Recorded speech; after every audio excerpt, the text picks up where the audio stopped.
So we have a great program tonight. We are delighted to bring poet Richard Blanco to the stage, and tonight he will be interviewed by Press Herald arts writer Bob Keyes. I think Bob, an award-winning writer, has been with the Press Herald since I think 2002, and I think he has one of the best beats in the state because every week he gets to tell the story of the musicians, poets, painters, actors that make up the amazing arts community that we have here in Maine. So we're delighted that Bob will be our interviewer tonight. I would like to thank our sponsors, the Press Hotel and also Hub Furniture, who outfitted our stage tonight. So if you like that chair, you can go down and get one. And I would also like to welcome our newest sponsor, H.M. Payson, who's a sponsor for the whole series. Mr. President, Mr. Vice President, America, one today. One sun rose on us today, kindled over our shores, peeking over the Smokies, greeting the faces of the Great Lakes, spreading a simple truth across the Great Plains, then charging across the Rockies. One light, waking up rooftops, under each one a story, told by our silent gestures moving across windows. My face, your face, millions of faces in morning's mirrors, each one yawning to life, crescendoing into our day. The penciled yellow school buses, the rhythm of traffic lights, fruit stands, apples, limes, and oranges, arrayed like rainbows, begging our praise. Please welcome to the stage Bob Keyes and poet Richard Blanco.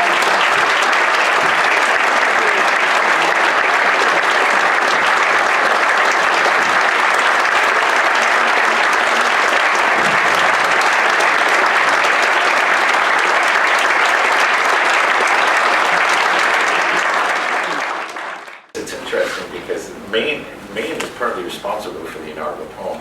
In this way, when I moved to Bethel, that sense of community really felt familiar. And I remember calling him, I feel more like I'm in Cuba when I'm in Maine than in Miami. What are you talking about? Because Miami, of course, has grown and so becomes so complicated.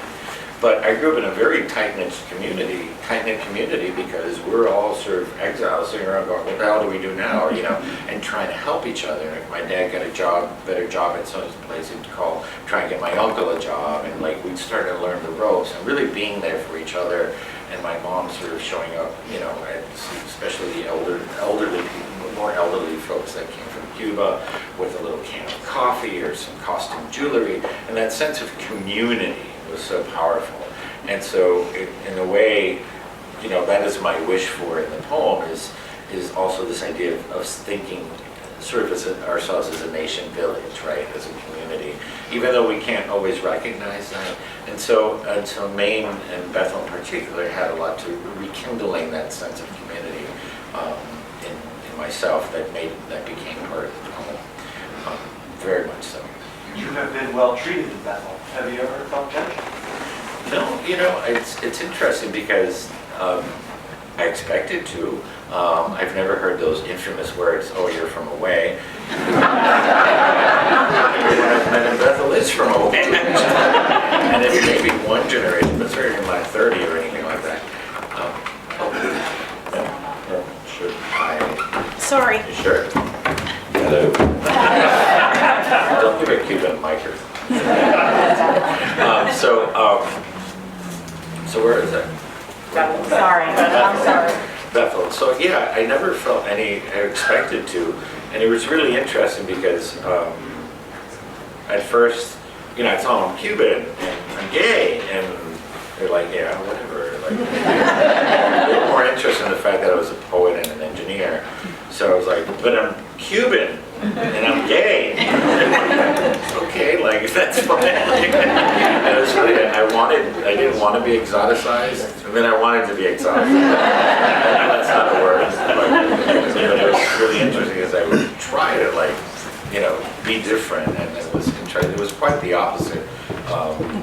Yeah, I mean, and I think it's the New England spirit in general. It's like, how we are, it's like, whatever you do is fine, as long as you're a good person, that's all that counts, and how you treat me individually, that's what counts, and I certainly feel that.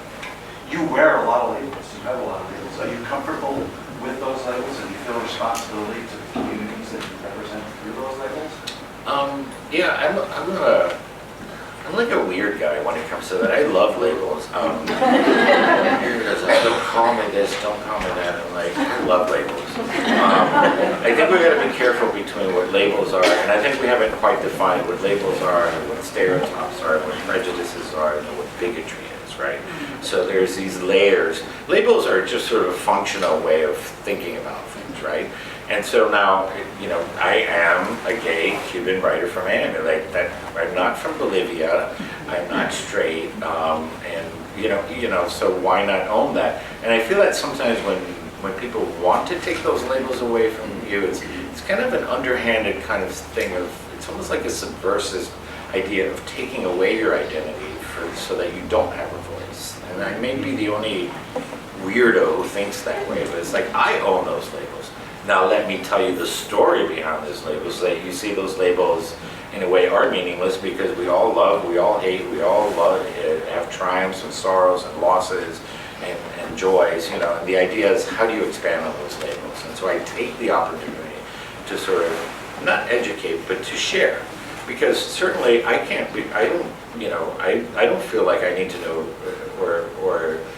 and could possibly know what it's like to even be someone in Cuba, for example, even as much, and I'm Cuban, but I'm Cuban from Miami.